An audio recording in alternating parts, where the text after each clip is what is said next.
Thank you. All right. Welcome to the March 3rd edition of the Scituate Conservation Commission meeting. We've got a couple things to read first before we go through the agenda, I believe. Yeah? hmm Yep. Okay, cool. Slide 3. This meeting is being held virtual as an alternate means of public access pursuant to Chapter 20 of the Acts of 2021, temporarily amending certain provisions of the open meeting law. You are hereby advised that this meeting and all communications during this meeting may be recorded by the town of Scituate in accordance with the open meeting law. And here's our commitment statement to diversity, equity, and inclusion.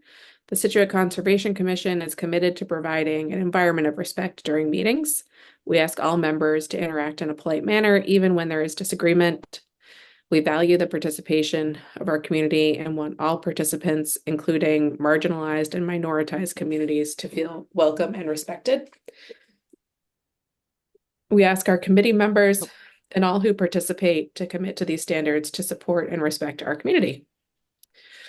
All right. Any changes or additions to our agenda? Think so. I don't think so. Right. I'll take a motion. I make a motion, we accept the agenda as written. Second, Richard. Okay. Second from Richard. Um, Eric. Eric. Yes. Yes. Jen. Yes. Penny. Yes. Yes. Okay. All right. Sorry, what was that? Nothing. Okay. 44 Jericho Road. Got to open this one. So on March 3rd, 2025 at 6 p.m., the Scituate Conservation Commission will hold a wetlands hearing under Chapter 131, Section 40 of the Massachusetts General Laws, Section 30700 of the Town of Scituate Code of Bylaws, and Section 32050 of the Town of Scituate Stormwater Bylaw for a notice of intent and stormwater permit filed by the Town of Scituate for the demolition of an existing building and construction of a public park located at 44 Jericho Road, Scituate, Massachusetts.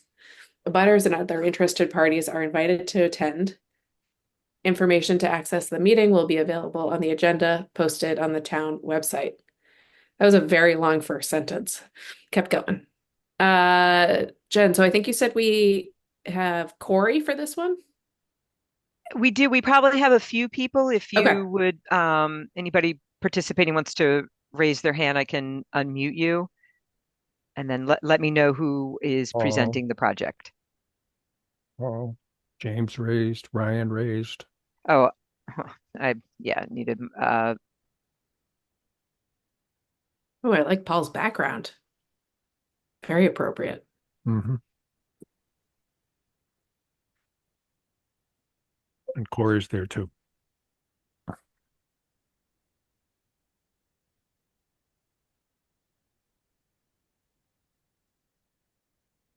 all right. So you should be able to unmute yourself, for whomever wants to start with presenting the project. And, let me know if there is a, different slide you want me to show first, but I'm starting with the, existing conditions one. Okay, Hello, everyone. I'm Paul Barkowitz. I'm chair of the Scituate Harbor Advisory Redevelopment Commission. We're the Pier 44 Commission. If I could, I'll just lead off with a little introduction. Our commission includes representatives from the Harbor Cultural District, the Waterways Commission, Commission on Disabilities, Environmental Development, Economic Development.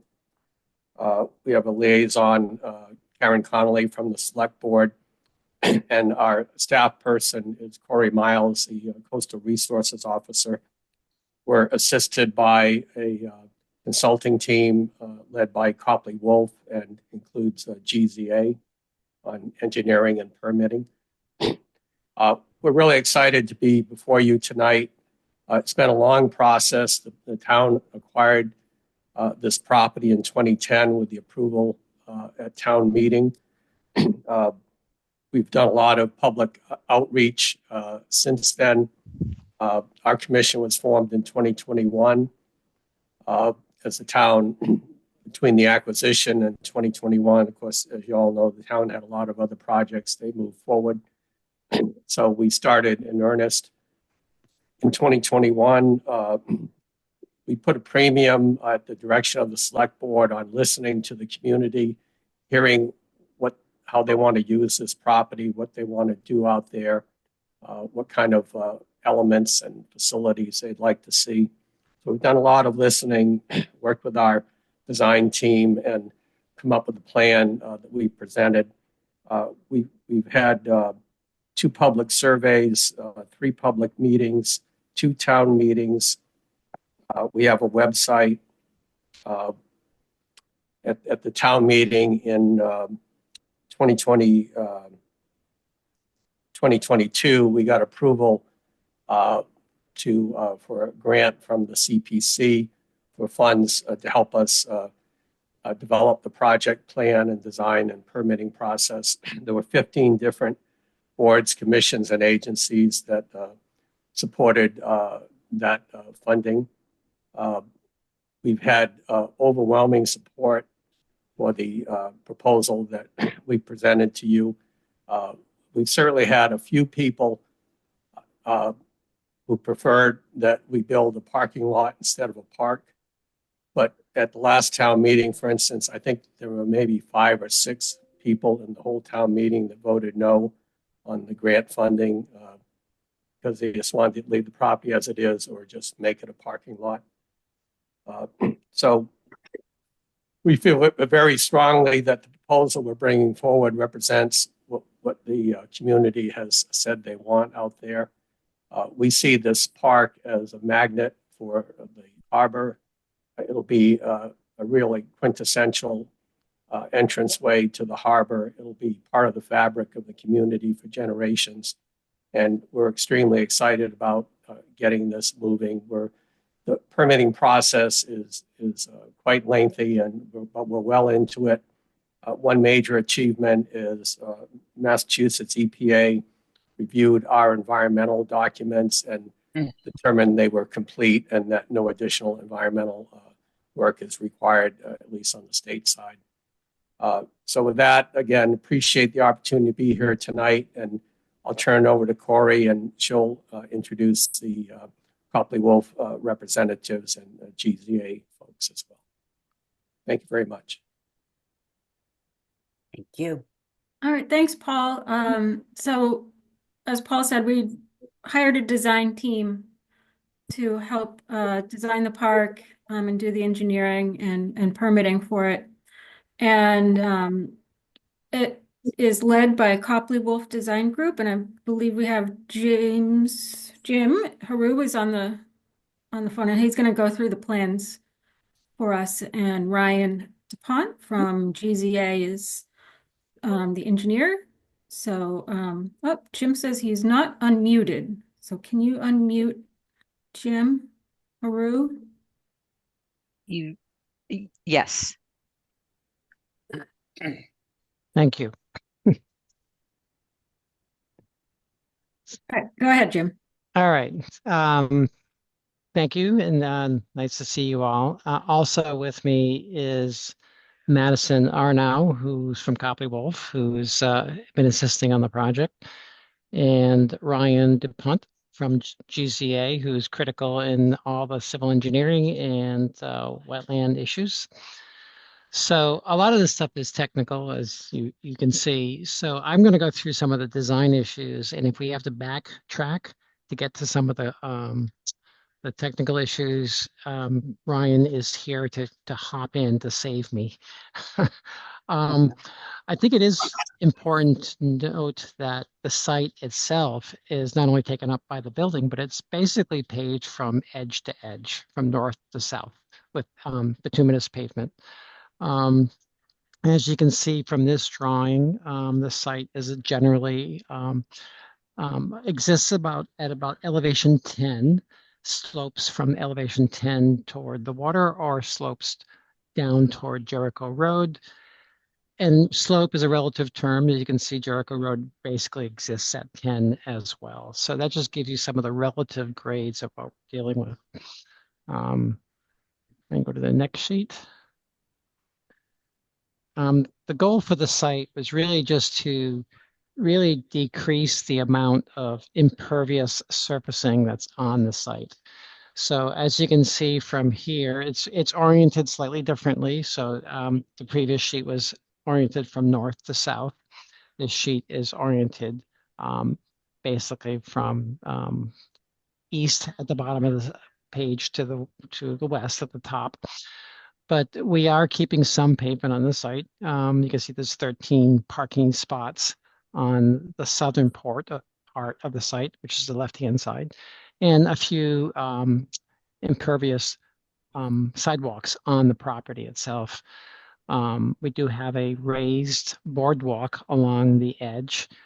We are raising the grade slightly, about a foot, as you will see along the water's edge. You can still see the existing contours at about elevation 10. That will be raised up to about elevation 11. And we are adding not only the 13 parking spaces within the site, but where the existing sidewalk that parallels Jericho Road is today, that sidewalk will be in some parallel parking spaces. So the sidewalk will be moved further east into the site. So Jericho Road will not be decreased in width, but there will be some parallel parking spaces reserved along where the existing sidewalk is. I go to the next sheet. So this shows the proposed grading, and as I mentioned, basically along the edge of the eastern edge, the bottom of the sheet existed at about elevation 10. You can see where elevation 11 sort of seesaws back and forth against elevation 10. Both the right-hand side or the northern side and the left-hand side or the southern side, there's two retention zones.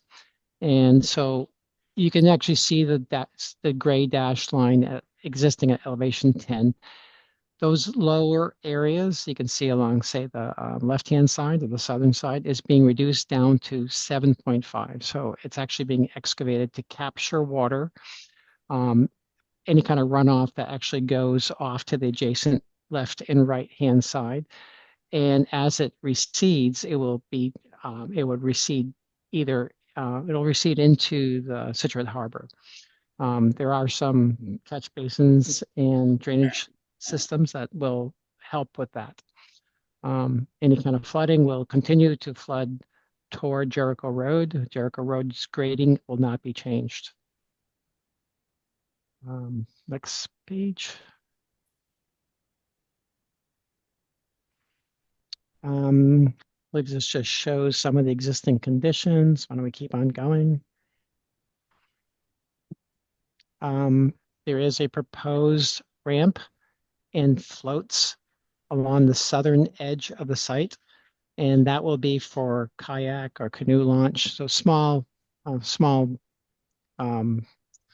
floating devices. It's not for motorboats or anything along those lines. It will be ADA accessible at its final design, being adjusted with the tide. Keep going. Here. Sorry. Is this the right one? Yeah, Okay. keep it. Yep. So this is just showing you a little bit more information. It shows the boardwalk on the east northern edge of the boardwalk, or the right-hand side. There is going to be an open air pavilion. So if someone is out there watching the sunrise or just out there just enjoying a nice evening, if it's a little bit of a rain or something like that, they can pop below this covered pavilion. It'll be sculptural in nature, so it becomes like a sort of a benchmark for the park itself. There'll be an ADA accessible walk that leads you around the site into the pavilion, and walkways that pick you up from left and right. The idea for the park is really not only that it's eliminating some environmental concerns and reducing the amount of impervious pavement and pollution runoff. It also is sort of a midpoint between downtown and the lighthouse. So as people take their walks in the morning and the evening, if they want to stop in here and enjoy the sunrise, if they want to just meet a friend and hang out on the pier itself, the boardwalk, it's meant to be that sort of social gathering spot. You can see that there's also some pavement allowing for picnic tables and some benches along the way. It is a passive park, so we don't have playgrounds or spray ponds or anything along those lines. It's meant to be passive activity. The town will program the park sometime in the future for maybe art gatherings or maybe food, that kind of thing. But it's really meant for passive use. Next. You can see there's quite a bit of planting, both on the northern or right-hand side and the southern left-hand side. Where currently today the pavement goes from edge to edge. You can see there's about a 25 to 45 foot planted buffer between those northern and southern edges before you get into the park. Obviously, there's more planting on the right-hand side, which probably is a good balance to the amount of pavement that's from the marina. And after a lot of negotiation with the town, the 13 parking spaces was determined to be about all the site could actually handle while maintaining a nice passive system. All the planting will be indigenous. It will not be irrigated, so it'll be maintained to get it established. And it's meant to help mitigate any kind of site runoff for when things do flood. And next one. So these are the relative grades. Red represents the existing conditions in particular locations within the site. And you can see in the parking lot, for instance, there's a little bit of grade change, about a foot again, as you get close to the property. As you get toward the marina, it gets a little bit higher, but not much. And it decreases as you go down to Jericho Road back to the existing conditions. And you can see the height of the boardwalk along with the sculptural pavilion. That's the punctuation mark at the northern end.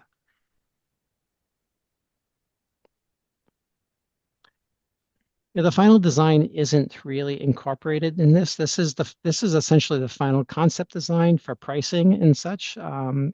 But some of the elements that will be important is that any lighting in the park will have 100%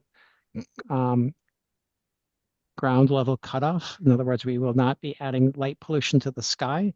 Light pollution will not also enter neighboring properties. The light will stay basically on the path itself.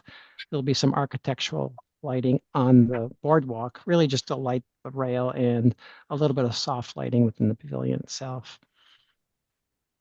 Let's keep on going. Basically see some of the general sections. You can see even the boardwalk itself with a grade.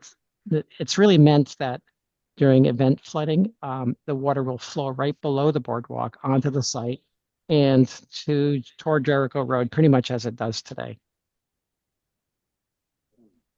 Keep on going. That's all I got. All right. Well, there it is in a nutshell. We have some pretty drawings too, if you need that, but I think you get the general idea.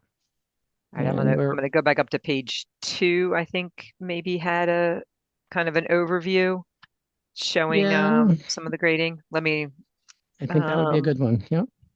Okay. I think the grading and the planting plans are probably the most descriptive in terms of the feel for the park.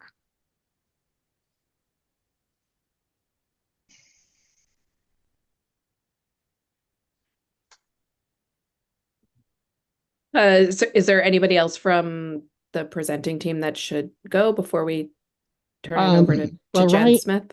Yeah, Ryan is the civil engineer. He's been instrumental in the grading and the functioning of the park. So I don't if he wants to contribute, that's fine. But he's really here to add color and correct any kind of errors I may have made. Yeah, So I think Jim gave a pretty good overview. And if somebody has a specific question on engineering design decision, I can speak to it when it comes up. and you know the basically the shade structure, we don't have the architect in this meeting, but the shade structure is really just that. It's an open air shade opportunity because right now it's, as you know, it's there's no shade out there. It's just an open parking lot. Once the trees mature, there'll be lots of shade, but this is really just really meant to serve as sort of a benchmark and really kind of an identifying feature for the park itself. Kind of an opportunity for the lighthouse to talk to something on the other side of the harbor.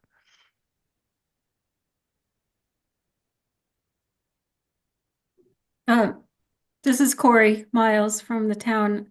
I just wanted to also add there is some work being proposed on the revetment at the southern corner. And Ryan, if you want to maybe just explain what we're proposing to do there. And this is done to address a comment we received from the Coastal Zone Management Program about some concrete rubble being present within there. Yeah, so the existing revetment on the southern portion of the site um, is currently town owned. This property line is kind of weird on the site. It's that L dash line where the town doesn't actually own all of the revetment, but it does own the piece on the south. And CZM had flagged that that existing section of revetment is currently armored with scattered concrete debris, some dumped stone, but not really any type of designed revetment or anything that was done intentionally. So we took a look at the existing conditions of the revetment, analyzed how it would hold up under certain wave events, and ended up essentially concurring with CZM that we do need to do some work to regrade and stabilize this section of the revetment. So the proposed stabilization of the revetment will be pretty similar to what's there today. However, it will be improved and engineered and will actually be designed to function against wave action. And it entails removal of the existing concrete, stone, rubble, regrading the revetment back to a 3-on-1 slope, which the existing revetment is probably closer to 2-on-1. So the revetment will extend a little bit further into the site. It didn't end up being that significant. It's something on the order of like 5 to 10 feet back into the site for the regrading. At that point, we'll install a proper stone revetment subbase. That would be layers of smaller stone, a layer of 3/4 stone, and a layer of 2-inch stone. Those will be wrapped in a geotextile or geosynthetic for stability. And then actual size stone, about 2-foot median diameter, will be placed in an interlocking fashion along the surface of this revetment so that it will actually withstand wave action.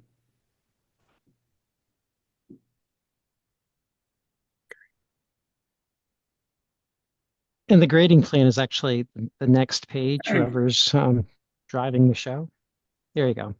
There you go. Yeah, you can see it. The black lines are the proposed grades, so it's not significantly expanding the area of the revetment, but it will improve its performance and reduce soil erosion during wave velocity events.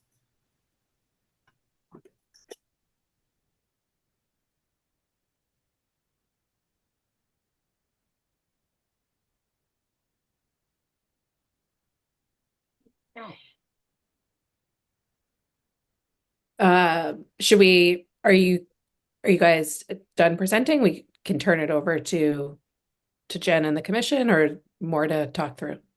Yeah, I think in this, Ryan, anything more color to add to it? I think, that was an overview of the design.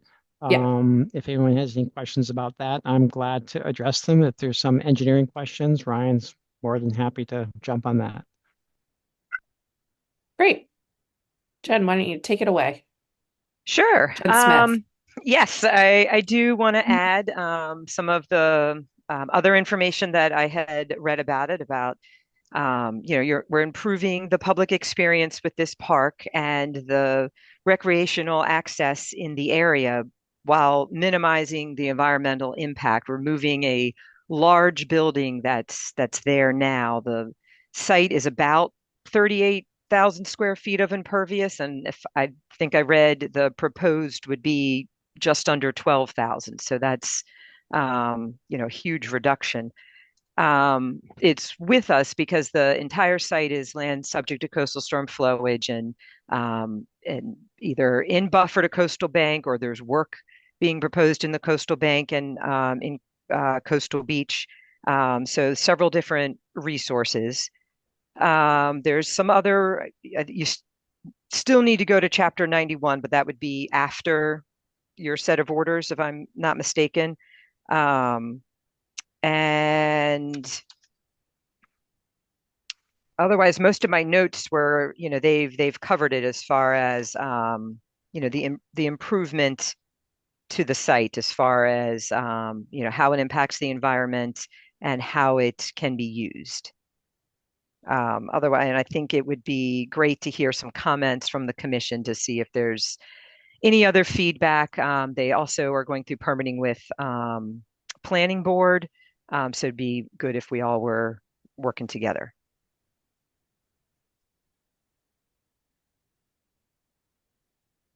Can you say more about what that might mean? Just, whatever comments we have that might affect their plan, whatever comments the planning board might have. Part of that'll, any other reviews. Okay, cool. Um, Penny, do you want to kick us off? I sure do. I think this is fabulous. You've done a lot of work. You've done the hard work with MIPA. And I just know how many hours have been put into this project. And I, for one, am absolutely thrilled to see this become a park where anybody in town can go and sit and look at the ocean. We really don't, except over by the harbor master, we don't have, this is going to be different. This is going to be very peaceful. So, and I just appreciate all the work that your experts have done, Corey. I think they've taken care of everything that needs to be. I don't have any problems at all with this project. Thank you. Okay. Eric.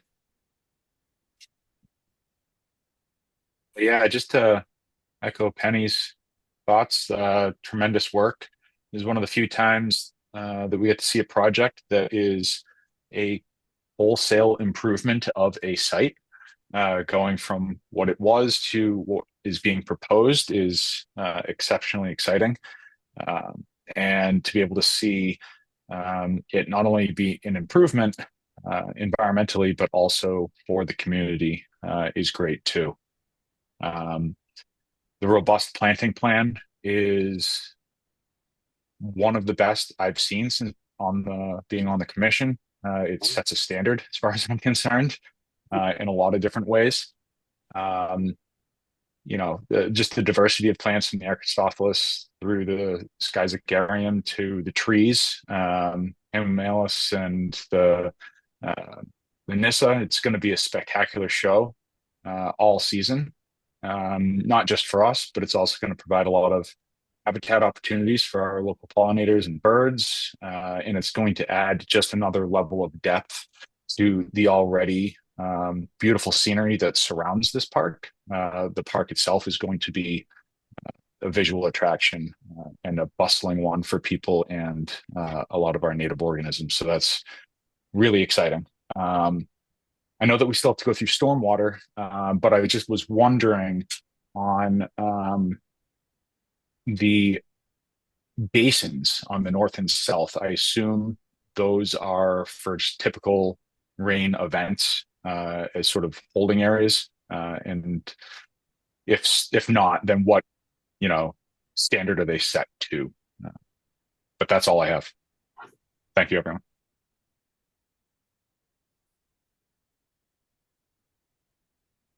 Okay. And you want, Yeah, go you want for to it. talk about? Yeah, sure. All right. So the stormwater basins are designed both as retention and treatment devices. So they'll function as rain gardens. They are sized to treat stormwater runoff from the first inch of stormwater that lands on impervious surfaces in the park, which is more of a concern in the basin next to the parking lot. The basin to the north will collect stormwater flows from the walkways. The basins themselves are oversized for that purpose. We really wanted to make sure that we were significantly reducing the amount of runoff that was going to both Jericho Road and neighboring properties when these basins were designed. So they do exceed the minimum requirements from DEP. We did that intentionally to try to help reduce flooding to the neighboring areas. And the basins have been designed with overflow devices that will direct overflow water into the harbor as opposed to the road or to the neighbors. Thank you. And Ryan, just for clarification, when you say improve the runoff, that's compared to as the existing Compared to is correct. Correct. Yes. Yeah, I figured. I just wanted to make that clear for the record because, it obviously will be, but I just wanted to make sure for clarification purposes that runoff is significantly improved here. So thank you. Okay, Richard. Jen Smith, rather than let me ask you a question. Are we good on the destruction and carry away of the current building and how that's going to be done? Because that hasn't been referred to here. And I just want to make sure you're good with it. I think one of their plans in here was it might have been the first one actually, is the erosion and sedimentation control for when they are doing the demo. And and pulling up the pavement. Mhm. Am I correct on that? And I think that's on here. Well, maybe it's on a different slide, but one of them covered the details of the erosion control for when they are doing that demo work.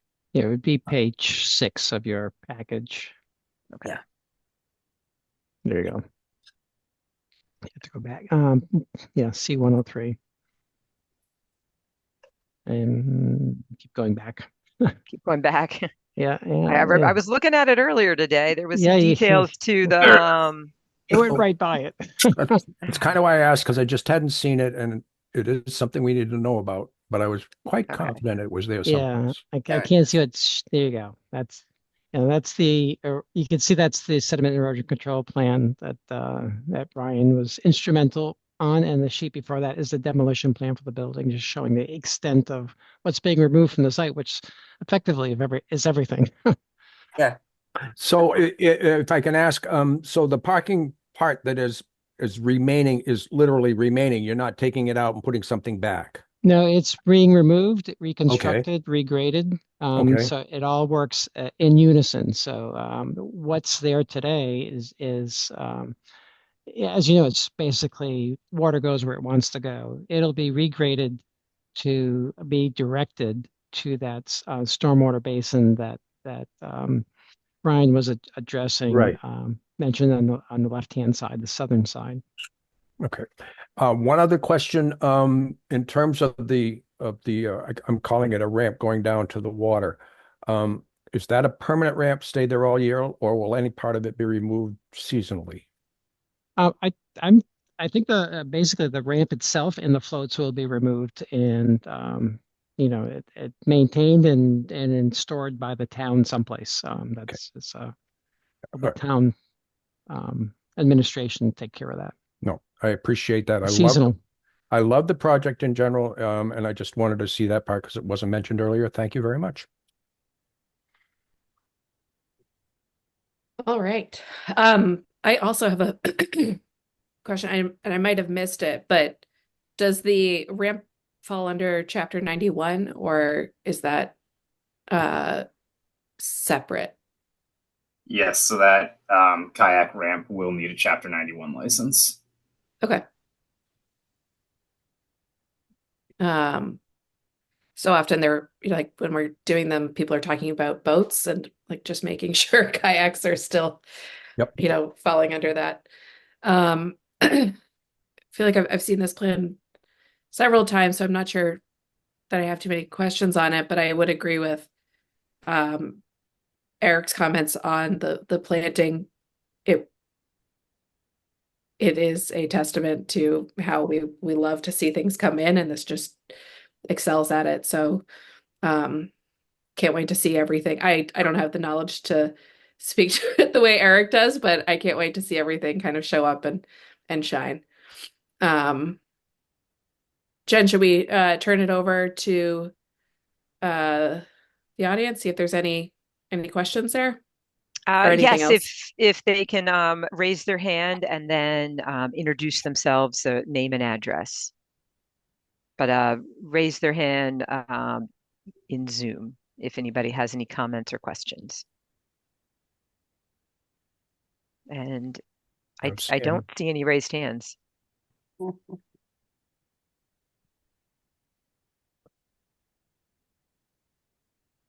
Okay. So what are the next steps on this, Jen? Is there any like secondary review being done of the stormwater or what's because I'm not sure we're closing, but I'm not sure what Right. the The next steps should stormwater part of it is being reviewed, and just with timing, that'll take her a couple weeks, and we'll have that info, and then any of the other boards will have access to that also. Okay. But I think So that would be the only piece we would need to add to this. And I do think the other piece was a comment from the harbor master that all was good with the placement of the dock, but I think we have that that comment also. Okay. So do we have to continue this to the next meeting, Jen? Yes, and the next couple meetings are Yeah.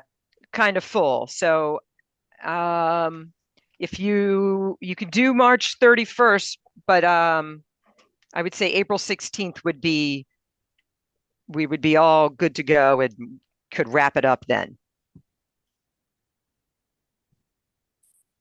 Okay. What does Corey and them say? Is that all right with them? Corey? So the planning board will be hearing this project on April 10th. Oh, Oh. good. So Okay. I On think, April 16th. Yeah. yeah, Okay. so it'll be good to Yeah. have planning board feedback in case they want to Yeah. change it or something. Okay. So I'll make a motion to continue this wonderful project to April 16th, is it? Yep. Yes, it's a Wednesday. It's a Wednesday, people. Okay. Oh my. You are So- talking about 44 Jericho Road, Penny? Yes, I am. Oh, just checking. Waterfront. I'll second Park, it then. Richard. Okay. I'll second it then. Got a second from Richard. Eric? Yes. Yes. Jen, yes. Penny, Yes. yes. Good. All right. Thanks, Thank you guys. Great. Thank you so much, Thank you very everyone. much. Appreciate your time. Thank you. Thank you. What a good presentation. Good night. Change All this right. again, realizing I'm not doing it this time. Hold on. What water main replacement is next? Yep. Okay. Yes, and if it does need to be opened, and I have it. okay, and then whoever is presenting it, if they can also raise their hand, and I will unmute them. Okay. All right. On March 3rd, 2025 at 6 p.m., the Scituate Conservation Commission will hold a wetlands hearing under Chapter 131, Section 40 of the Massachusetts General Laws and Section 30700 of the Town of Scituate Code of Bylaws for a request for determination of applicability filed by the Town of Scituate for the maintenance of water mains along the right-of-way located at Chief Justice Cushing Highway, Old Forge Road, Agawam Drive, and Barrington Way in Scituate, Mass. Abutters and other interested parties are invited to attend. Information to access the meeting will be available on the agenda posted on the town website. All right. Thank you. So my name is Gregory Russo. I work for Wesson and Sampson. I'm here representing Sean McCarthy in the town of Scituate. Can I share a screen, or are you guys gonna just present the figure here? We will share the screen. Let me know if you have a different plan you want me to show. No, this is fine for now. I have something else I'll just follow along with on the side. So basically, the project is we're proposing to replace existing water mains along the streets that are highlighted on this image here. The wetland delineation was conducted by myself back on October 16th. We identified bordering vegetated wetland, top of bank for an intermittent stream, top of bank for a perennial stream, and then we had a couple of sections of perennial TOB and BVW that were estimated because they were too far outside of the road right of way for us to have permission to access. So we estimated them based off of DEP mapping and aerial imagery. They're shown by the dotted lines on the image that you're presenting. So approximately 10,700 feet of existing 8-inch water mains along the highlighted roads are going to be replaced with 12-inch water mains parallel to the existing 8-inch, and then all existing services will be transferred to the 12-inch main.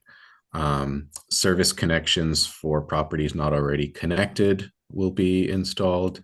Fire hydrants will be replaced. And this is outside of any jurisdiction areas, but they are also proposing to replace 6 utility poles.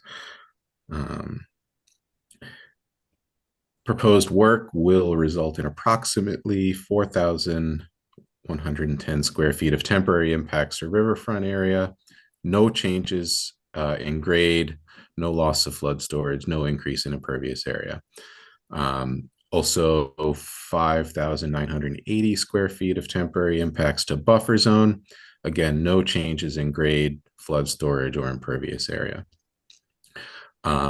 We are seeking a negative determination from through this RDA based on the exemption in section 10.02 2A2 of the Wetlands Protection Act. Activities conducted to maintain, repair, or replace, but not substantially change or enlarge existing lawfully located structure or facility used in the service of the public to provide electric, gas, water, sewer, etc.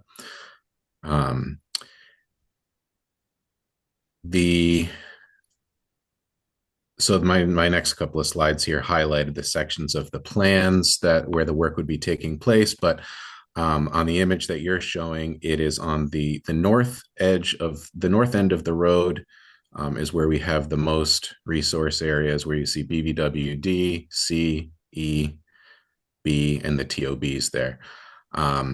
That's the section of road where we're going to be in riverfront area and buffer zone. The estimated BVW area is on the western edge of Old Forge Road there. And there's buffer zone on BVW-A, but I don't believe there's any water main work actually proposed on that section of the road. So that's the gist of it. And with that, I'll kick it back to you guys for any questions or comments you might have.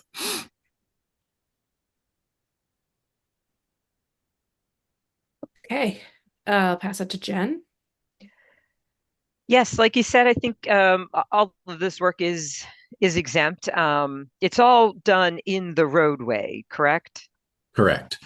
Um, the existing water main, I believe, is on the, if we're just looking at the up-down orientation, on the left side of the roadway. And they are proposing a 5-foot wide trench to do the work, all within the existing right of way of the road. And what is the timing for, how long all this will take, or, when a trench is open, how long is it open usually? The trenches, they are proposing to backfill as they go. So I think it will be, same day or within, within a day or two, I guess, depending on how long it takes them in any particular area. But they're going to be filling it back in as they go.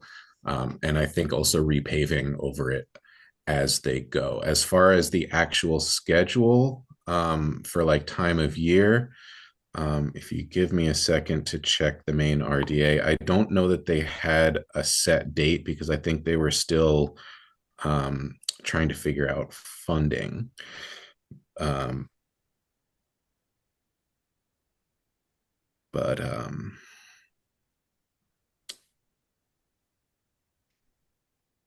And Jen, I don't have any other questions.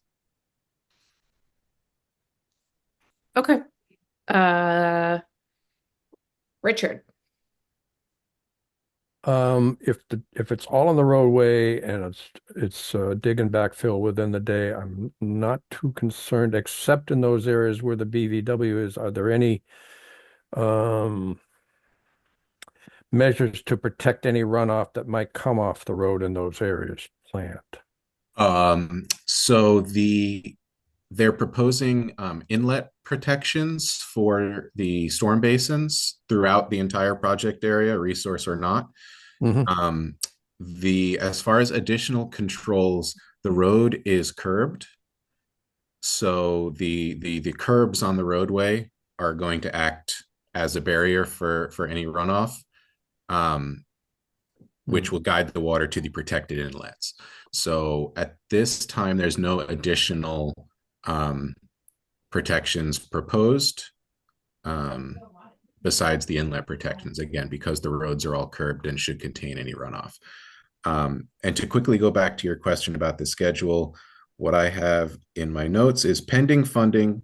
Construction is expected to commence in spring of 2025, finish with temporary paving by fall 2025, and final paving in spring of 2026.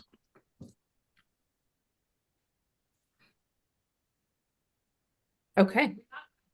I'm good, Jen. Penny. Nope, I'm okay. Sounds good. Thank you. Thank you. Right. Eric. Richard hit the sediment control question I had. The only other one I was wondering about is equipment, materials, and supplies, where those will be stored during the course of the project, either after work hours or just generally throughout the extent of the project schedule.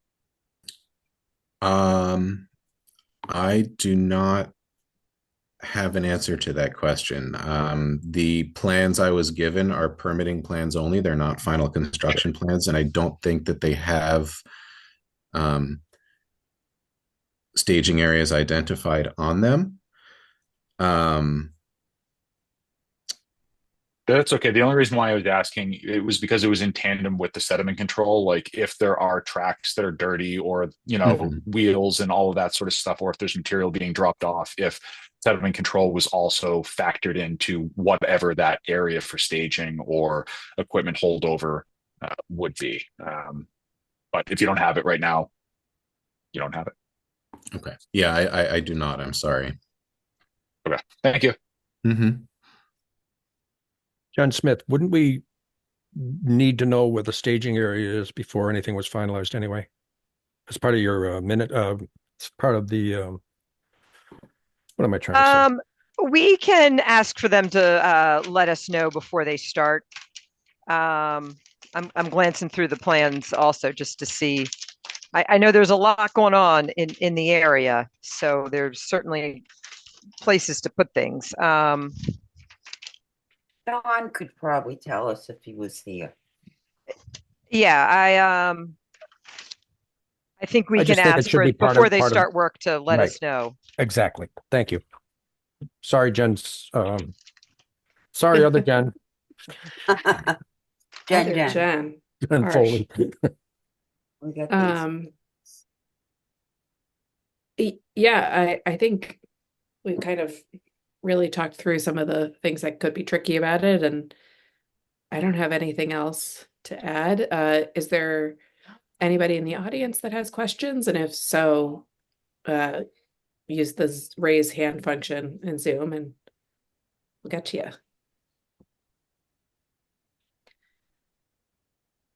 Nothing.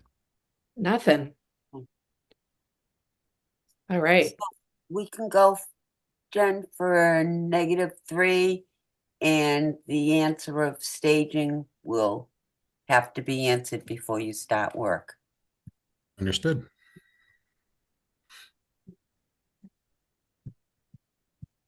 Penny, do you want to make a motion? Oh, well, Or, yes. or does somebody want? I thought I was doing that. I okay. make a motion for a -3. Okay. I'm just so picky. That's okay. I'll second that. Oh. Eric coming in with the second. Richard. Yes. All right. Jen, yes. And Penny? Yes. Great. Moving on. Right, thank you. Thank you. All right. Thank you. Okay. MBTA.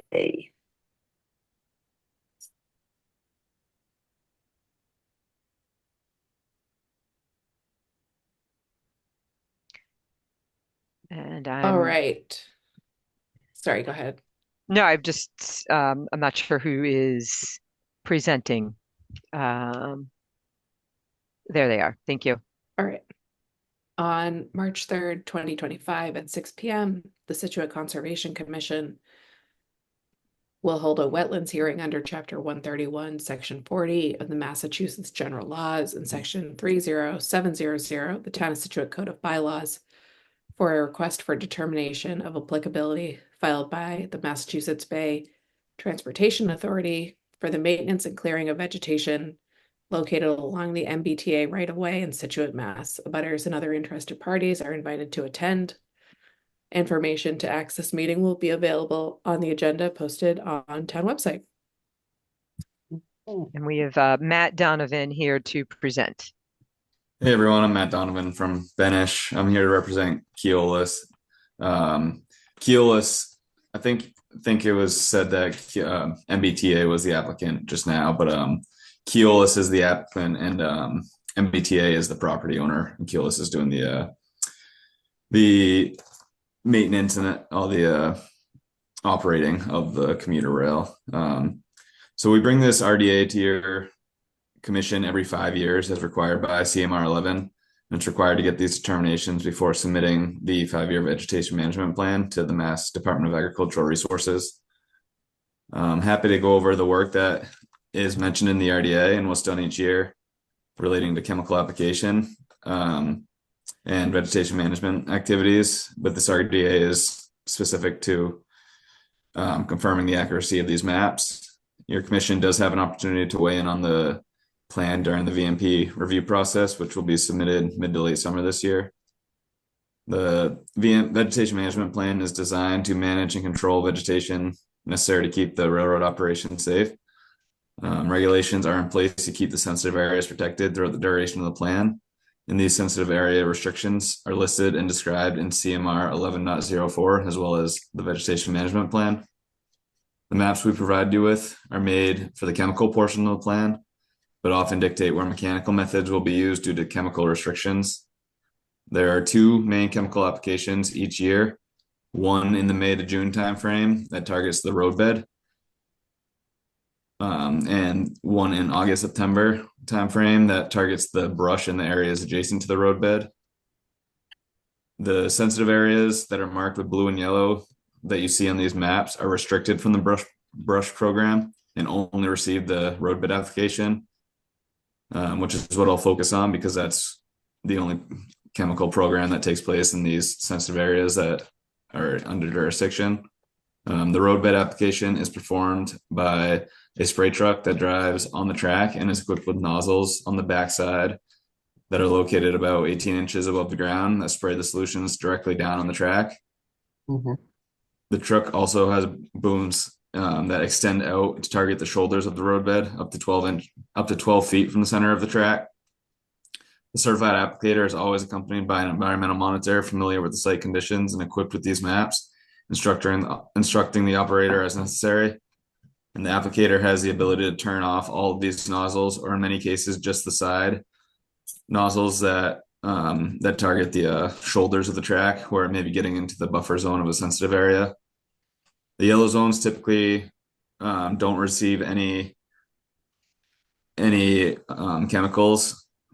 However, in certain areas, they'll receive just directly down on the railroad ties itself, and not often on the shoulder. It'll never receive any application on the shoulders in these areas, and that's done at the applicator environmental monitor's discretion to keep within the regulations. The blue zones represent being within 100 feet of the sensitive areas, and these zones typically receive the full roadbed treatment, but the environmental monitor and applicator are on alert to shut the booms off in any of these areas that the shoulders are wet, including if there's water in the ditches in these zones. The blue zones only get sprayed once every year, which is the minimum interval. And the dark blue zones, which I don't think you have any dark blue zones, but those are more water supply areas, and those are sprayed every 2 years. The chemicals used each year are typically chosen by the applicator in coordination with Keolis. All the chemicals are chosen from the approved sensitive area material list provided by Mass Department of Agricultural Resources. And each program is included in the yearly operational plan that we send to your commission every year. We'll be happy to go over any questions that your commission may have and go through the maps. But we are seeking a positive 2A and negative 2 or 5 determination, as your commission has given in the past.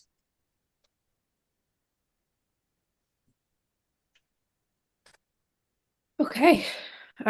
Jen. Would it be helpful to run through a couple of the maps just to see that there's a few yellow areas through Scituate, and maybe one of the blue ones that you mentioned, the dark blue ones, just to see if I'm understanding that correctly. And I did want to double check that what I'm hearing is in those yellow areas, they're spraying directly on the track, not necessarily the whole buffer around the railroad. Exactly. Yeah. So, for instance, anywhere where there's a wetland within 22 feet of the track is going to automatically trigger a yellow area, because the you need to keep the 10-foot buffer, and the spray is applied 12 feet from the center line of the track. So if the line's only like, they can make it so the only sprays like 5 feet from the center line of the track, and that's what they'll do sometimes in these yellow areas if they can keep that 10-foot buffer from the wetlands. Perfect.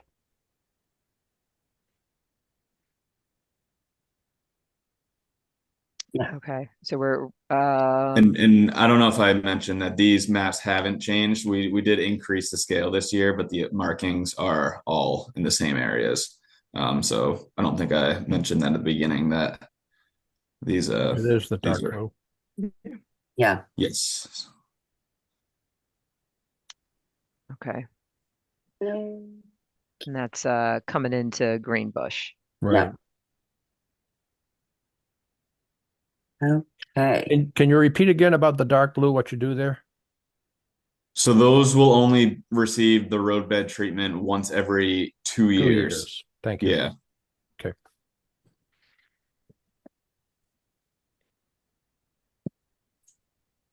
Good. Anything else, Jen? Those are all my questions. Okay. Eric.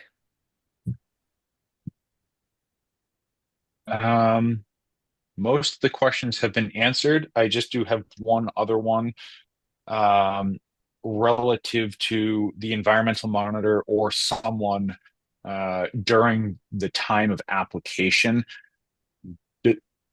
Is someone, an individual, able to cease spraying activity should weather conditions dictate, for example, increase in wind, they're coming through Hingham and Cohasset, and all of a sudden, weather event changes and winds pick up and increases the incidence of drift.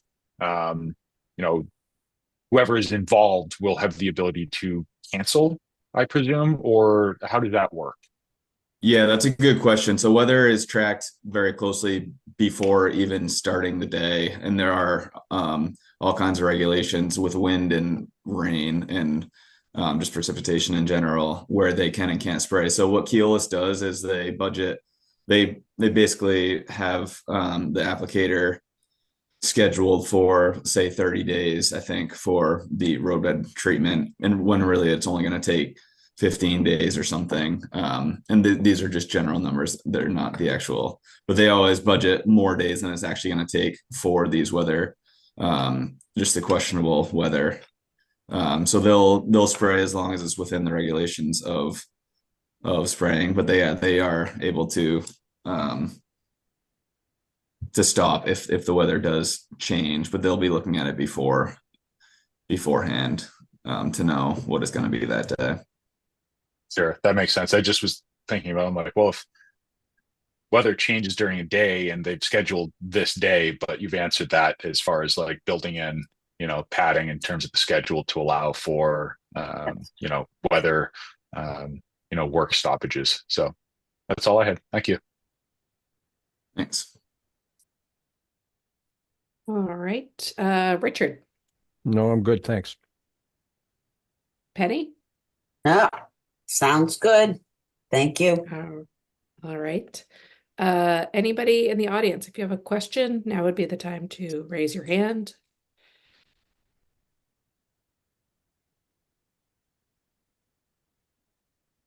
Nothing. Don't take it personally.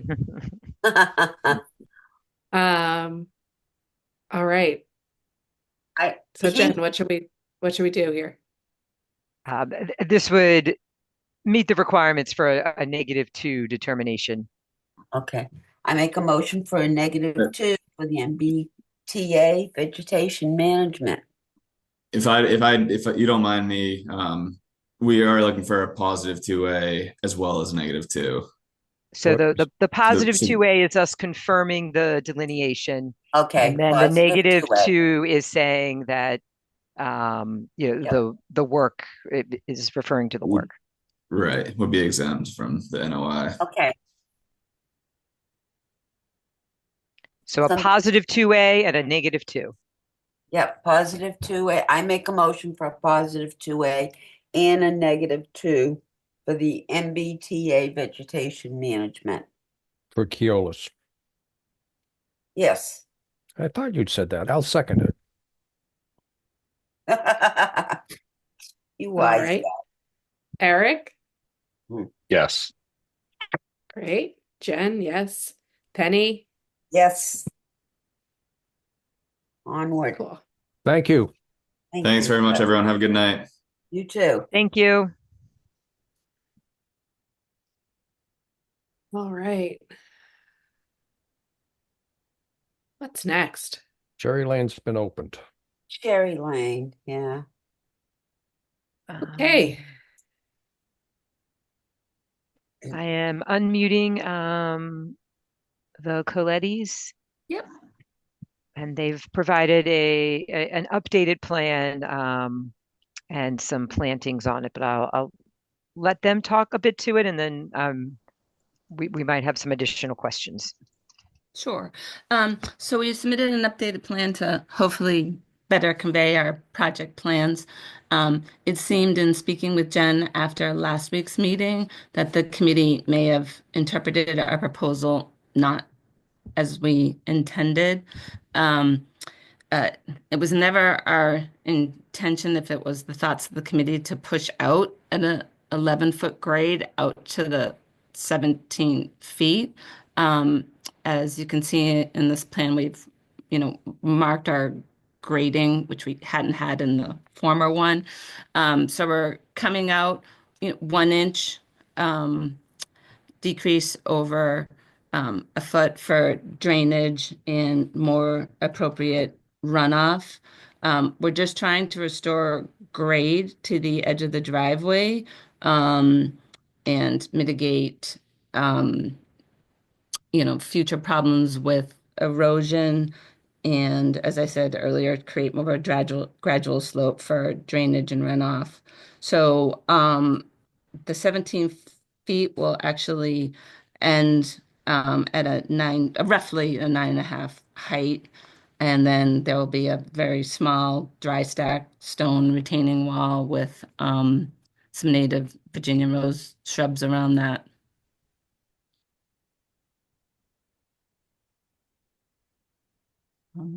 So that's all Okay. I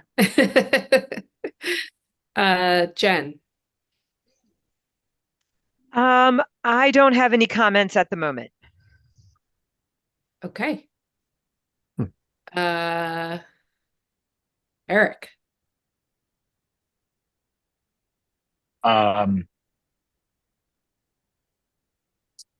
So as I'm understanding this, we're not talking about a driveway expansion anymore, but now just a regrading situation. Am I understanding that correctly, Janet? Yeah, that was always my intention. I'm very new to this. I would have done this very differently had I known. That may have been part of my lack of skill set there. But yeah, we just want to, it's a very steep slope. So as traverse it, we just wanted to ensure that we're maintaining, well, restoring what's already come away from the edge of the driveway, being able to, maintain that edge and then create a better situation for the future for, drainage and potential runoff. Yeah, I think I'm just a little confused as to what problem it is that you're facing that necessitates adding fill into the 50-foot buffer. I think that's where I'm still a little confused from the last meeting and what Yeah. issue you're trying to resolve. That if you're trying to traverse that, like, why does the retaining wall have to be that far out? If you're trying to hold in the driveway, why wouldn't that be, in line with the driveway edge? And if you need to move down there, a stairwell of sorts to get down to the lower grade, if that's how you're going to be traversing that.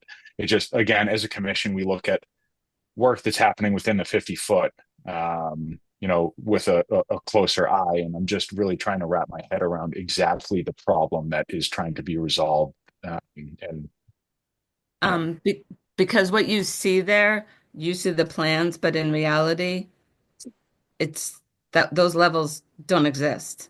It's just a sheer, I'm just just looking a at drop down. So if you're by the garage, pulling out, backing out, trying to turn or anything, you are coming down. You're backing down and just like sliding down, basically. So we're just but trying to. there's shrubs there already, right, Janet? So like that's holding up the slope, and No, those it's not. shrubs. Well, It, they're and just not. I'm having a really hard time just wrapping my head around this. So maybe we'll let some other commission members ask some questions, and maybe through their questions, I'll have a better understanding. Thank you. Fair enough. Penny. I'm having the same problem Eric's having. I wish I had gone out there this week. I should have. But the picture I have that they submitted with their RDA, okay? They're taking those shrubs out, Eric, on the edge of the driveway. The tree's already been cut down, which I don't know when that happened. I'm just having issues that it looks like you're really going out. I understand you're 27 feet from the resource area, but you're still going way in on the 50. buffer zone. I just don't understand it. I don't. If you take the shrubs away, the tree you already took down, um, I I don't like it. That's all I have to say, Jen. Okay. Richard. Yeah, I'm having the same issues. I can't quite put my head around what we're really trying to do. Um, Maybe we need and to I'm go not out. sure how it solves, even if you did it, how it really solves a whole lot, because if it's that steep a slope and you're only regrading it, you're still going to have an issue if you're trying to turn the car around. So I really am not understanding this very well. I really wish I could, but as I'm reading it, I don't see how it would work.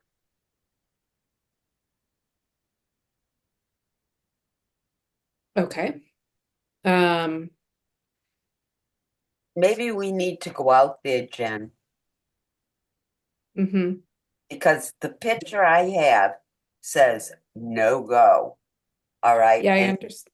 Yeah. but I can't tell how far, how close I am and how steep they're talking about from this picture. Yeah. So, I'm familiar with the area. I haven't walked the site, but I yeah, have walked on the street by the site. yeah. So maybe a site visit is definitely the way to understand um the push What? behind Yeah, the what? push behind the push out. Because I can totally understand the sentiment, and to put my head in maybe um a benefit of something here is that by doing some of this, we're also helping to control the bounds of the driveway, which right now don't seem to really exist. And as a result, maybe cars are getting closer to uh, our sensitive areas as opposed to if, this more formalized driveway does exist, but I'm actually not here to create reasons for our applicants. Um, Jen, what are you thinking? Do a site visit might help resolve some of these I nuances? think yes, it might help to see that they are trying to.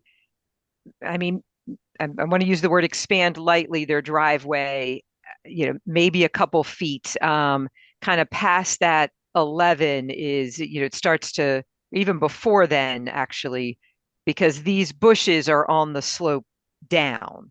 And so that's where they've kind of, and I don't think they always were, but so I think they're trying to kind of regain an area. Um, like coming out of their garage, it starts to slope down here. So I guess, part of the question is, does the wall need to be down here, or is it better to have it defined somewhere else? I don't know.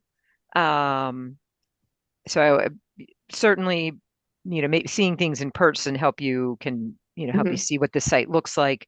I don't know if maybe they need, if are you, the Colettis, are you working with anyone to implement this plan? Maybe they have some suggestions of how we can disturb less into the 50, but still define the driveway, gain some width so you can maneuver better, but without having to regrade.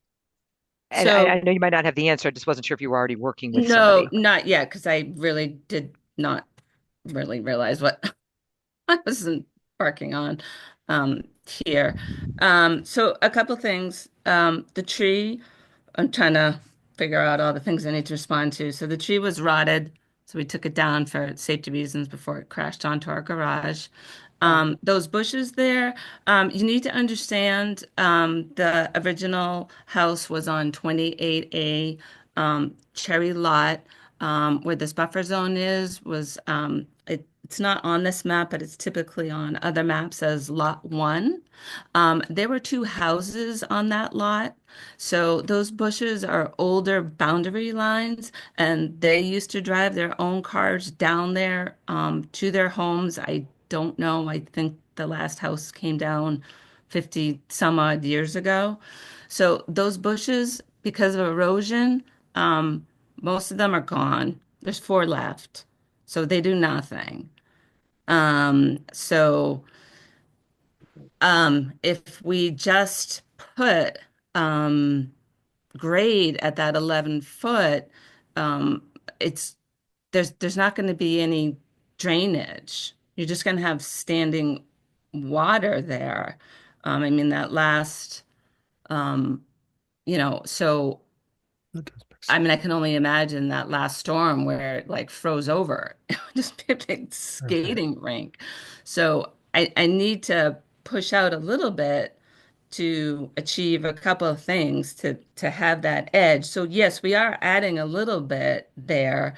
Um, but it says 11 feet and then that 10-foot line, that the 10 feet is not there anymore. That's like 9 probably right now on that slope. So we are coming out a little bit and then I wouldn't want to put the wall right there. Because again, I said it would be like standing water with the retaining wall. So we're trying to go out at that standard 1 inch level, um, and try to be minimally impactful and just be at 9.5 feet with a very small little retaining wall. Um, I guess maybe you do have to see it to understand the situation. I don't know. Yeah. So I think two things here. I don't think we're going to make much progress if we try and just keep talking it through. So I Hmm. think we need a site visit so that we can see some of the things that you're talking about because visually from the street and looking at this plan are not, I'm not saying you're being dishonest, but they're not matching what you're saying because like you're saying 10 isn't really 10, it's maybe 9 or so. I think we need Well, a it's a slope. It's a very steep slope, so you're sure. just losing ground very quickly, as Yeah. you come down from that 11 is But basically what I'm saying. what I'm getting at is I think we need a more accurate plan. So if there's a change in slope, we need a plan that reflects those actual numbers and a site visit. Site visit for sure, but I think a more accurate plan would definitely be beneficial. Does that sound So, reasonable? okay, Yes. sure. So, I mean, I'd put those numbers in that the 10.33 and then down to like 9.5. That's what we were thinking if you just do the calculation based on the standard inch decrease. Um, Yeah, we yeah. need to go out. That's all. So I guess let's start with a field visit or site visit. Um, and we can get that continue until we can get that on the Jen, books. myth.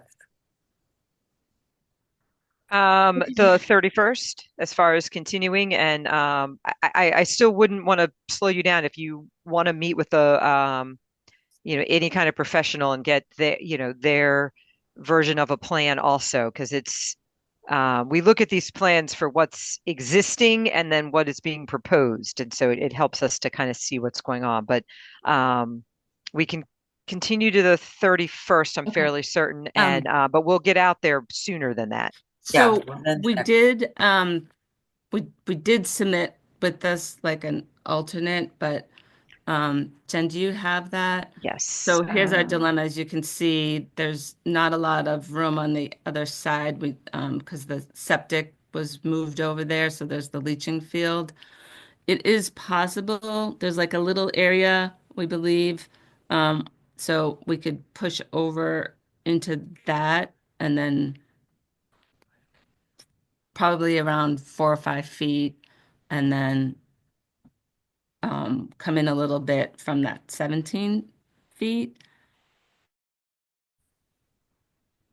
So Yeah, I think if a site visit where Site maybe visit. there's some of these okay, things Jen, you might don't be even want to put that up to. Is it up? staked out. I thought I Doesn't had matter. I thought guess you is did what put you're it. saying. No, I think she did put it up. Yeah. She did change it, but sorry, it looked like the same thing to me. Oh, so, No curves. oh, there. Sorry, there's the curve. I'm Yeah. sorry. My mistake. Sorry. No. But I think I don't. It doesn't I think change anything. we still gotta, I think, see things in real life and for the site visit. If some of these things Okay. are normally, if somebody has like a site engineer that would say like, oh, can you stake this out so we can see where things are? So before we come, like obviously you don't. Well, nothing's obvious, but you don't have a site engineer. So if you can mark things where you're thinking they are, that could definitely help the site visit as well. Professional, and I just wasn't That'll be helpful. expecting all this, so I'll see if I can get. We want it done right. We're not It's saying tricky. we can't do it, but Yeah. right now we can't approve it. Yep. Okay. So We're trying to work with you, dear. Okay. Okay. So I'm going to make a motion that we continue 28 Cherry Lane to March 31st. Okay, so I'm sorry. So We're going to continue the hearing sorry. until the 31st, but we Okay. will, Jen Smith, the agent, will get in touch with you prior to then to set up a site visit. Okay? So we can come out and actually see what you're talking about. Okay? Okay.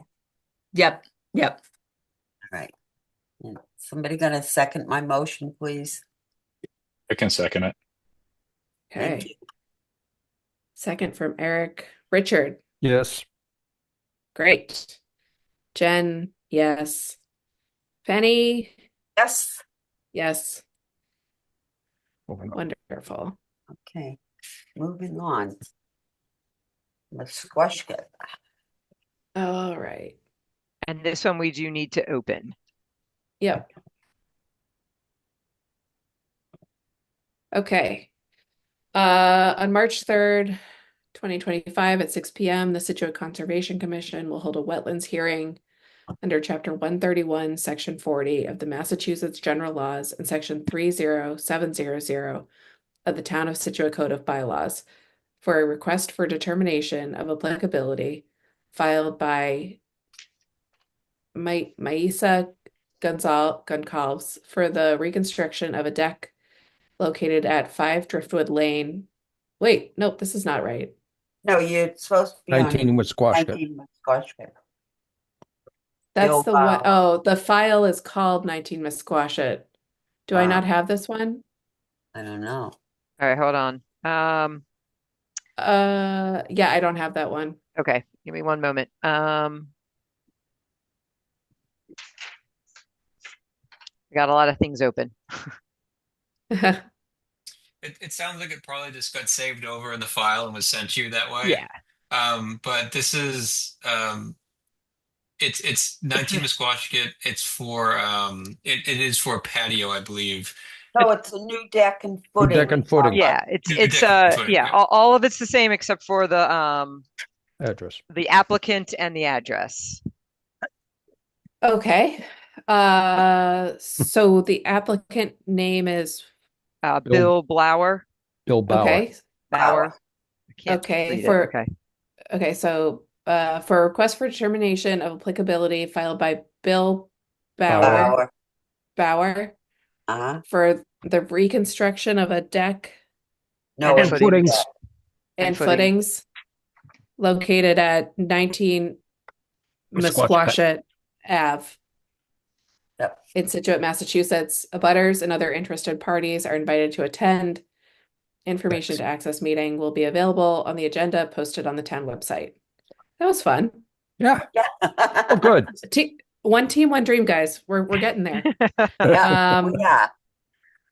Who do we have for this one? If they can raise their hand, that would be great. Otherwise, I will attempt to start. I wish they were here. So, okay, we have I hope I'm sharing the plan where you can see the deck going on. Yeah. Can you turn But it the Jen, right way? if they're not here, should we just continue it and save ourselves the energy? Well, we can come back. Want to go on to 5 Driftway because I do think, or Driftway, no, Driftwood. I do think they are here, and I'll send them a quick text and see if they're gonna join. Okay. Okay. 5 Driftwood Lane. I kind of already started it, but I'll do it again. On March 3rd, 2025 at 6 p.m., the Scituate Gary's Conservation here. Commission. Who's Gary? He's the builder, I believe. Oh, there he is. 19 Squashkit. Okay. Okay. So we'll go back to that. We'll go back. All right. Gary, I'm going to unmute you and I'll let everybody know it's 7:30. So we're going to rock and roll through these next couple things. Yeah. So Gary, if you can unmute yourself and then do a brief presentation, that would be great. Hello? How are you? Is that working? Yep. Okay. Yeah, currently on the back of the house, there is an on-grade deck we are getting rid of. And we are proposing to put the 12 by 22 deck and connect it to an existing upper deck that's already there out of a back slider. Okay. We're using diamond piers. The hole is 1 foot by 1 foot for the footings. Currently, there's grass and regular dirt there. We're not changing the grades at all. We're keeping all the current grades. There's about 4.5 feet under it. It's a raised ranch, so it's coming off of the main floor of the raised ranch. I guess we meet the setbacks, but obviously we need a determination that it's okay. Fair enough. Yeah. Jen, any comments from you? Sure. So we're in land subject to coastal storm flowage. I think we might be in buffer to BVW across the street. It looked like about 9 footings, or not 9 footings, 9 diamond piers, all on footings shown on plan. I don't. This might be helpful to see, and they are removing an existing on-grade deck, not to be replaced. So I do think this meets the requirements of a negative determination. Yeah. Okay. Penny. No, it looks good to me. It's on the side, which I kind of like. Thank you. Thank Wonderful. Eric. Yeah, I don't think I have anything other than the plan view here, rather the cross section here that's being shown on the screen indicates that it's open underneath, so no obstructions, right, Gary? No. Nope, no obstructions. All right. That's all I got. Thank you. All right, Richard. Same as Eric. I'm good. Awesome. I'm good too. For anybody in the audience, if you have questions, now would be the time to raise your hand and Can we I will ask call a on you. request? Oh, Joshua, another Yeah, country heard from. I know. This is just totally for the record, but Gary, do you mind just identifying yourself so I can properly put you in the minutes? Yeah, Gary Trungone, from Marshfield, and Okay, I'm the thank you. representative for Trungone Building. Okay. I just want to be able to accurately Oh, no describe you. problem. All right, This thank is you. my first Zoom meeting, so you have to excuse me. No No worries. problem. You're doing great, Gary.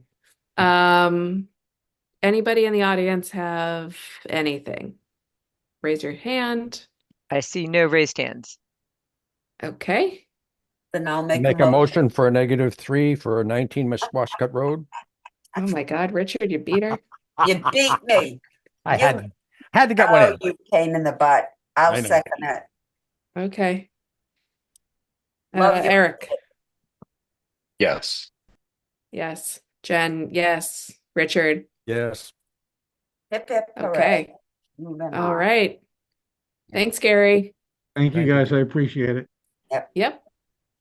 Uh, This is all 5 right. Driftwood.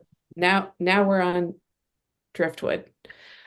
On March 3rd, 2025 at 6 p.m., the Scituate Conservation Commission will hold a wetlands hearing under Chapter 131, Section 40 of the Massachusetts General Laws and Section 30700 of the Town of Scituate Code of Bylaws for a request for determination of applicability filed by Maisa Gonzalez for the reconstruction of a deck located at 5 Driftwood Lane in Scituate, Mass. Abutters and other interested parties are invited to attend. Information to access the meeting will be available on the agenda posted on the town website.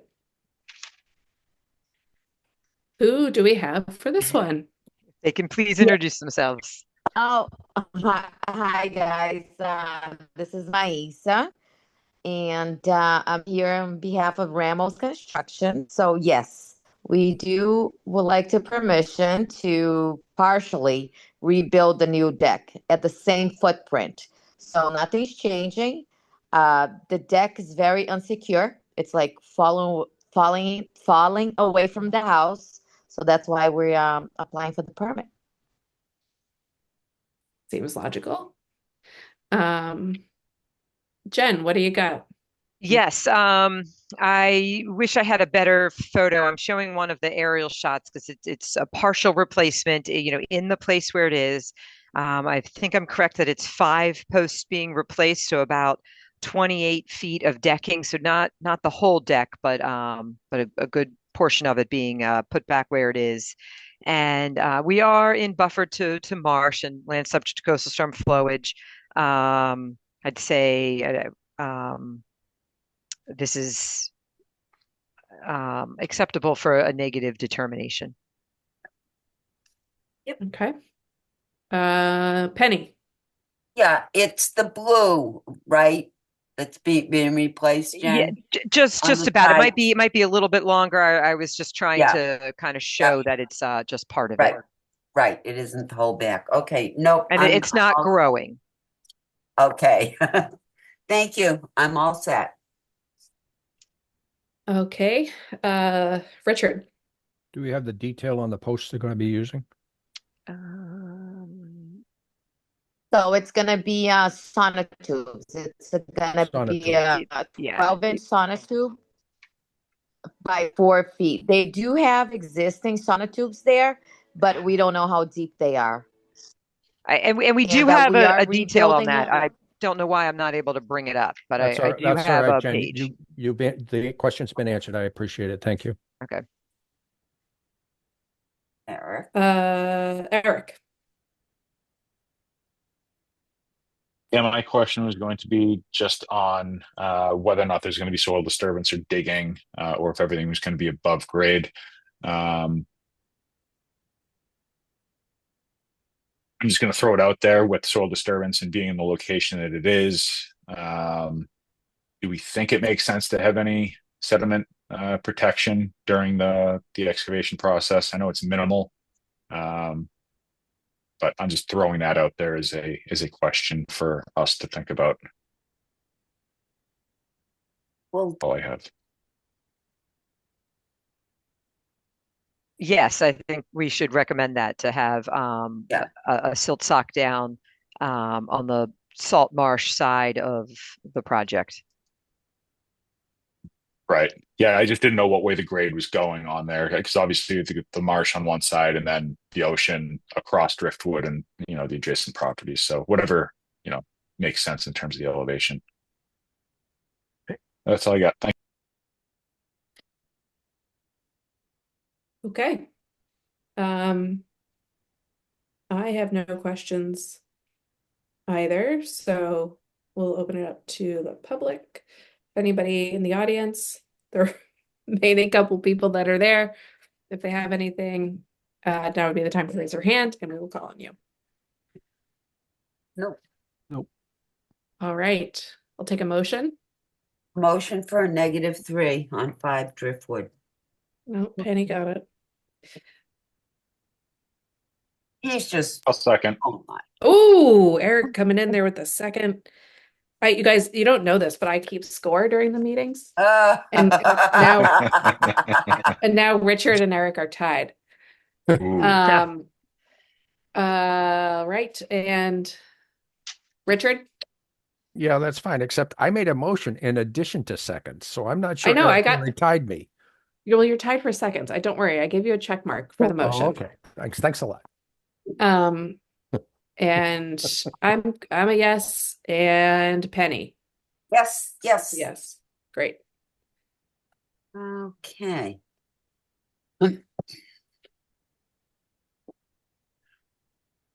So next up is an extension request for Hatherley Country Club. What, for two years, Jen? Yes, 2 years is what they requested, and I mean, with the Extension Act, they would have it anyway, but this is much cleaner to follow. Yep. So I'll make a motion to extend the orders for 633 Hadley Road, Hadley Country Club for 2 years. I'll second that. Thank you. Agora eu vou ter que ir lá. Deixa eu ver, será que eles I'm gonna, mutam? can we mute? Yeah. Okay, great. Okay, so we got a motion from Penny, a second from Richard. Eric? Yes. Jen, yes. Penny? Yes. Great. Dock maintenance request. Yeah, Jen Smith has to explain this one. Yes, so 2 Bailey's Island. The house is under construction. They have orders for raise rebuild. The house had a small pier and then it had a gangway and a float after that. They would like to rebuild the 2 footings for the pier. And if I don't, am I sharing a screen right now, or do you see where I'm? No. Site plan. Okay, good. Driftwood's still up. Okay, let me see if I can figure this out. And all right, how about now? Yep. So this is from their plan for the house, and so the pier is here. It's a little different than some other ones we've seen. Usually they're driven wood piles. In this case, there's a lot of ledge there, so they can't drive them deep enough. So it's actually a concrete footing and then the pile on top of that. And what I was hoping to do was open a photo. So often with these, I'm just going to go back to this before I show all sorts of things. Since they have a current Chapter 91 license, we could allow the work as maintenance, since they're replacing it in kind. They're not moving it. They're not adding additional ones. It's what was already there and then maintaining it. So if you want to accept it as administratively, we can do that. If you want them to come back with an amendment, we can ask them to do that also. I'll let you guys decide. But I do think the plan is to rebuild the piles in kind how they are now. And they do have a Chapter 91 license. Yeah, they're just replacing it, right? That's what they said. That is their plan. Well, if they don't, we'll go scold them. So do we have to vote on that? There is somebody with their hand raised. It's not a public hearing, but if you'd like to hear their comment, they might have a better explanation. All right. So, Mark Moore, I'm unmuting you. Thank you. I'm the owner of the property, and I'm sorry I got distracted. I had this on, but hadn't known that we were up. So this is it. It's in brief. It's an existing dock that it was in disrepair when we bought the property, and now we just want to replace it.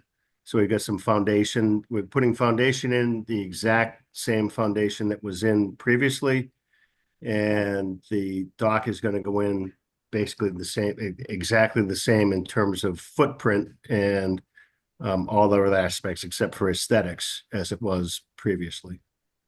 Yeah. Yep. I don't know if you remember when you were out and took the site walk. Yeah. It's a dog's den down there that we had to replace. So yep. Just working under the same Chapter 91. It's exactly the same as the existing Chapter 91 permit. Right. Got it. So Jen Smith, do we have to vote on this? What do you want? If you are, great question. It sounds like everybody's okay. If you're okay with accepting it administratively, we can do that. Then we don't need to vote. Let's do that. Okay. I am. I'm in favor of that. Eric? Are you in Yeah, I'm favor? on board. Okay. Done. Moving on then. Thank you very much. You're welcome. Thank You're you. welcome. Good luck out there. I'll need it. Thank you. You got a great spot. I know. Thank you very much. Hopefully it turns out fine. Hopefully we won't fall into the marsh. Bye-bye. I make a motion. We accept the minutes of February 10th as written. I'll second that. Okay. Richard? Yes. Jen? Yes. Penny? Yes. Okay. We made it, Jen. We made it. You got 15 minutes to spare, dear. All right. Anything else, Jen Smith, that you want to cover? Not that I didn't mention anything in the beginning. I probably do have some enforcements to update us on, but I'm not prepared for that. And I do hope to get us all together. I know Frank would like to get one of our workshop meetings happening, so I will figure that out in the next couple months. Awesome. I like meetings like this. So do I. I agree. Mhm. You I need a little agree. reprieve after last. With the- I just So I'll make a motion to adjourn. I'll second Oh that. my Second gosh. that. Oh no. Wait. Give it I to was so Eric. busy Okay. Oh my God, he wins. He wins. Well, now we've He seen deserves it. He deserves it. All right. Richard, Yep. you're good on adjourning. I'm good on adjourning. Penny's good on adjourning.